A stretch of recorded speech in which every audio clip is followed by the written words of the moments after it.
नाजरीन, इस एपिसोड के आगाज में हम देखते हैं कि काई कबीले में गोंजा खातून एक जगह पर परेशान खड़ी होती हैं। नेलोवर उनके पास आती हैं और कहती हैं, माँ वो हम सब से नाराज थीं, लेकिन उन्होंने गुस्सा तुम पर निकाला। परेशान मत हो। गोंजा अपनी आंखों में आंसू लिए कहती हैं, हमेशा की तरह मेरी औलाद नहीं हो सकती ना, इसलिए वो मेरे साथ ऐसा सलूक करती हैं। मैं जानती हूँ। नेलोवर उन्हें हौसला देते हुए कहती हैं, उनका मसला मुहासरा है, वो अंदर ही अंदर इरहान और अलावादीन के बारे में परेशान है, इसलिए हमारे साथ ऐसा सलूक कर रही हैं। गोंजा कहती हैं, शायद इसलिए वो तुम्हारे साथ ऐसा सलूक करती हैं, लेकिन उनका मसला मेरे साथ वाजे है। नए लोवर मैं कुछ देर अकेली रहना चाहती हूँ, और वहाँ से आगे बढ़ जाती हैं। इधर सरदारी खीमे के बाहर सब लोग जमा होते हैं। चौंकि उस्मान साहब ने सगवत के लिए रवाना होना है, तो मालहोन खातून उस्मान साहब से कहती हैं, उस्मान साहब आप हमेशा कहते हैं ना कि जिस रियासत को हम पीछे छोड़ेंगे उसे हर जगह जड़ पकड़नी चाहिए। उस्मान साहब कहते हैं, लगता है तुम हमारे जाने से पहले गफ्तगू को कहीं और ले जाने की कोशिश कर रही हो। मालहोन,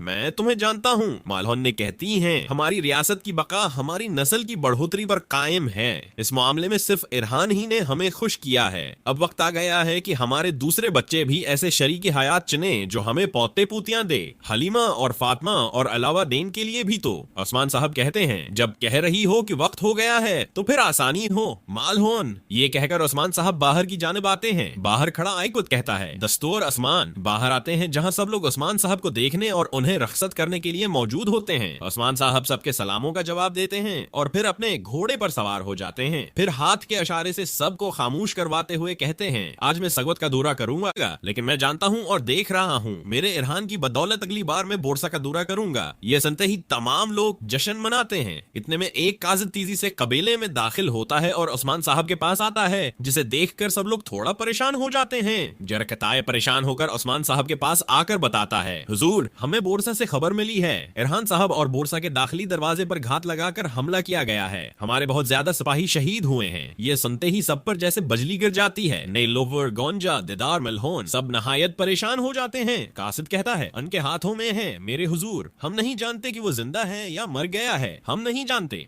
नाजरीन, फिर हमें बोरसा का जिंदान दिखाया जाता है, जहां बाजंतीनी सिपाही वहां कैद सिपाहियों पर तशद्दुद कर रहे होते हैं। उन्हें बड़ी तरह मारा पीटा जा रहा होता है। किसी को जिंदान में तो किसी को दीवारों के साथ बांधा गया होता है। उसी जिंदान के तहखाने में हम देखते हैं कि बोरान को भी उसके हाथ जंजीरों से बांधकर बड़ी तरह पीटा जा रहा होता है। सिपाही उससे पूछता है, बताओ मुझे तुम बोरसा में कैसे दाखिल हुए? हाँ, लेकिन बुरान एक लफ्ज भी नहीं बोलता। बाजंतीनी सिपाही को बहुत गुस्सा आता है और वो तशद्दुद बढ़ाता चला जाता है और पूछता है, तुम किसके आदमी हो? तुम कौन हो? तुमने इरहान के लिए दरवाजा क्यों खोला? जबकि दरकाई कबीले में कासिम परेशान होते हुए अपनी माँ हफ्जा से कहता है, माँ अब्बा को खबर पहुंचाओ, जल्दी करो। हफ्जा कहती हैं, सुलेमान और कासिम को खेमे में ले जाओ, उनसे कहो कि तरबियत जारी रखें। हफ्जा कासिम और सुलेमान को लेकर वहाँ से रवाना हो जाती हैं। फिर उस्मान साहब जरकताए से कहते हैं, फौरन करारगाह जाओ और उनसे कहो कि जख्मों पर मरहम लगाएं। 2 दिन के बाद उस्मान साहब सबको जरगे में बुला रहे हैं। जरकताए कहता है, जो आपका हुक्म हुजूर,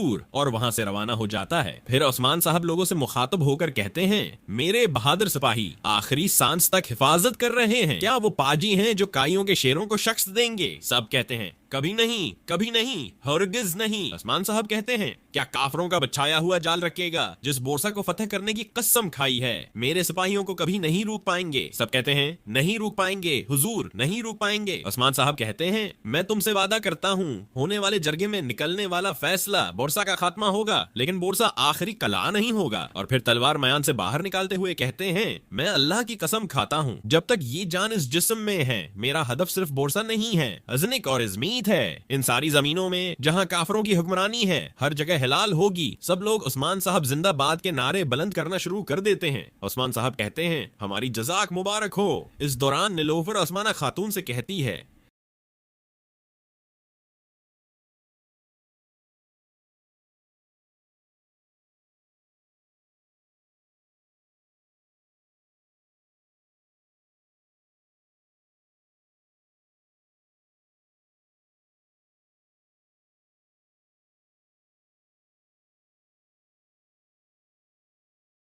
नेलोवर कहती हैं, अरहान कभी नहीं कहेगा कि उसे तकलीफ है। मालहोन कहती हैं, तुम मुझे मेरे बेटे के बारे में बता कि मैंने तुम्हें करारगाह क्यों नहीं भेजा? मैंने तुम्हें जाने की इजाजत नहीं दी और अब भी नहीं जाने दूंगी। नेलोफर कहती हैं, मैंने इजाजत नहीं मांगी मालहोन खातून, और रवाना होने लगती हैं। मालहोन खातून उनके सामने आते हुए कहती हैं, फिर ये मेरा हुक्म है, कोई कहीं नहीं जाएगा, जिंदगी ऐसे गुजरेगी जैसे हमें ये खबर मिली ही ना हो, तुम कबीले में काम करती रहोगी बहू खातून। ये कहकर मालहोन खातून वहाँ से रवाना हो जाती हैं, जबकि नीलोफर भी बदस्तूर रवाना हो जाती हैं। जब मालहोन खातून चली जाती हैं, तो नीलोफर अपने घोड़े पर सवार होती हैं और जाने लगती हैं। गोंजा उनके पीछे आते हुए कहती हैं, नीलोफर तुम कहाँ जा रही हो? नीलोफर कहती हैं, अरहान के पास। और नीलोफर अपने आने के लिए तैयार हो रही होती हैं कि उस दौरान मलहून खातून आ जाती हैं और कहती हैं, अरहान ठीक है, परेशान होने की जरूरत नहीं। नीलोफर कहती हैं, अरहान कभी नहीं कहेगा कि उसे तकलीफ है। मालहोन कहती हैं, तुम मुझे मेरे बेटे के बारे में बता रही हो, क्या तुम आप समझ गई हो कि मैंने तुम्हें करारगाह क्यों नहीं भेजा? मैंने तुम्हें जाने की इजाजत नहीं दी और अब भी नहीं जाने दूंगी। नीलोफर कहती हैं, मैंने इजाजत नहीं मांगी मालहोन खातून, और रवाना होने लगती हैं।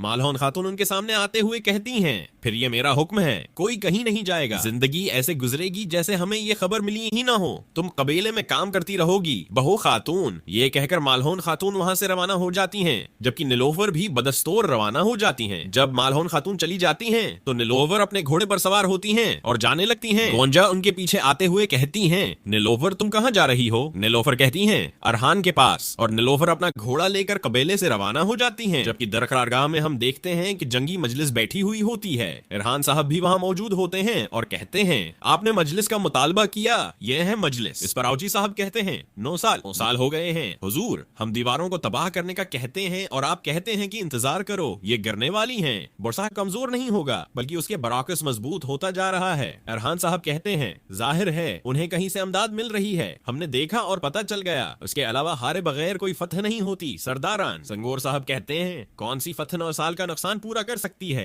हुजूर? जवाब में अलावाल्दीन साहब कहते हैं, बोरसा तमाम जख्म भर देगा। संगूर साहब अब्दुल्ला साहब कहते हैं, जख्म ठीक नहीं हो सकता मेरे हुजूर। फिर शाहीन साहब कहते हैं, फिर भी अरहान साहब दरस्त कहते हैं, आज के नुकसान से बहुत बड़ा फायदा मिला है, इससे ये जाहिर किया है कि बोरसा पर अचानक हमले के बगैर कब्जा नहीं किया जा सकता। आउची साहब कहते हैं, 9 साल जब हमने ये खेमा यहाँ लगाया था, और फिर अपने पीछे मौजूद कत्ते की जानिब इशारा करते हुए कहते हैं, यहाँ तक कि उस कत्ते की माँ भी पैदा नहीं हुई थी। यह सुनकर तमाम सरदार कहते हैं, ठीक कह रहे हैं, हम कब तक इंतजार करेंगे? अलावाल्दीन कहते हैं, बोरसा की फतह आपके कत्ते की उम्र से हिसाब लगाएंगे। आउची साहब अब्दुल्ला साहब कहते हैं, हुजूर वक्त बर्बाद हो रहा है, हम सकून से महरूम हो रहे हैं, हम कब तक इंतजार करेंगे मेरे हुजूर? ये सब सुनकर अलावाल्दीन साहब गुस्से से खड़े होते हैं और कहते हैं, ये आप क्या कह रहे हैं सरदारान? ये इरहान साहब का फैसला है। ये सुनते ही आउची साहब भी खड़े हो जाते हैं और कहते हैं, फिर हमने जंगी मजलिस क्यों बिठाई? ये सब देखकर इरहान साहब अपना मक्का जोरदार मेज पर मारते हैं और नहायत गुस्से के साथ आउची साहब की तरफ देखते हैं, जिस पर आउची साहब और अलावाल्दीन साहब वापस अपनी नशिस्त पर बैठ जाते हैं।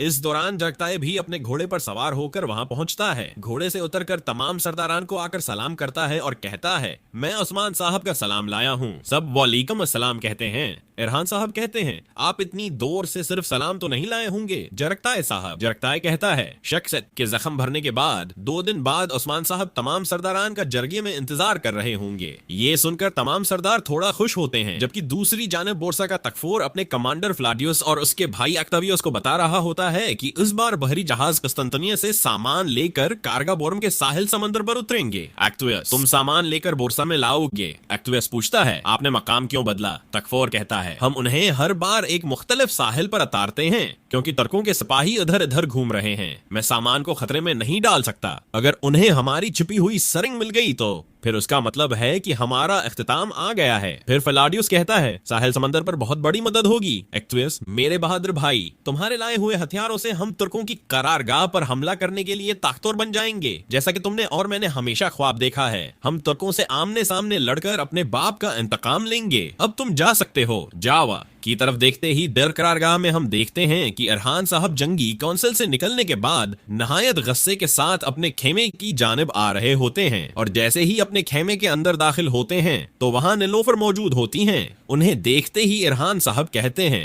नीलोफर नीलोफर तुम यहाँ क्यों आई हो? नीलोफर इरहान साहब को सही सलामत देखकर अंदर ही अंदर बहुत खुश हो रही होती हैं। फिर इरहान उनके पास आता है और उन्हें गले से लगा लेता है और कहता है, अच्छा है कि तुम आ गई हो। नीलोफर कहती हैं, कहा गया कि इरहान साहब घात में फंस गए थे, बाकी याद भी नहीं, मैंने देखा तो यहाँ थी। फिर इरहान के जख्मी हाथ को देखती हुई कहती हैं, इरहान तुम जख्मी हो, आओ बैठो। और इरहान बैठ जाता है। निलोफर उसके हाथ पर मरहम पट्टी लगाना शुरू कर देती है। इरहान कहता है, जैसे तुमने मुझे पहले कभी जख्मी नहीं देखा बेकफोर्ड की बेटी। निलोफर कहती हैं, जब भी मैं उसे देखती हूँ तो मैं चाहती हूँ कि ये आखिरी हो। इरहान कहता है, ये उन जख्मों के मुकाबले में कुछ नहीं है जो तुमने कभी मुझे दिए थे। निलोफर पूछती हैं, क्या वो जख्म थे? इरहान कहता है, सबसे प्यारे जख्म, सिर्फ इसलिए कि तुमने दिए थे। फिर निलोफर इरहान के हाथ को चूमती हैं और कहती हैं, प्यारे इरहान, तुम्हें तकलीफ देने वाला ये जख्म नहीं है, तुम उसे जितना छुपाओगे मैं उसे देख सकती हूँ। इरहान कहता है, जब उन्हें बाबा को खबर मिली तो क्या कहा उन्होंने? निलोफर कहती हैं, वो अपना दर्द छुपाते हैं, तुम जानते हो। इरहान कहता है, मेरे बाबा ने मेरी फतुहात की वजह से कभी मेरे रास्ते में रुकावट नहीं डाली, लेकिन अब मैं जरगे तक अपना रास्ता जारी रखूंगा। आज रात में एक वजीफे पर जाऊंगा और यहाँ की सौरथाल के बारे में कबीले ने भी सुन लिया होगा। मैं जानना चाहता हूँ कि कौन क्या सोचता है। तुम जानते हो, सबसे अच्छी मालूमात एक सरदार की बीवी से ली जा सकती है। निलोफर कहती हैं, ऐसा ही हो, लेकिन फिर भी तुम रात तक आराम कर लो, मैं आपका बस्ता तैयार करती हूँ। और उठकर जाने लगती हैं। इरहान निलोफर का हाथ पकड़ते हुए कहता है, निलोफर, जब तुम आई तो मैं अपनी थकावट भूल गया हूँ। और उन्हें गले से लगा लेता है। और नाजरीन, उसी जगह पर एपिसोड खत्म करते हैं। मिलते हैं बहुत जल्द अगले एपिसोड के साथ। वीडियो को लाइक कर दें और जिन दोस्तों ने अभी तक चैनल सब्सक्राइब नहीं किया वो जल्दी से सब्सक्राइब कर दें और बेल आइकन घंटी को भी प्रेस कर दें।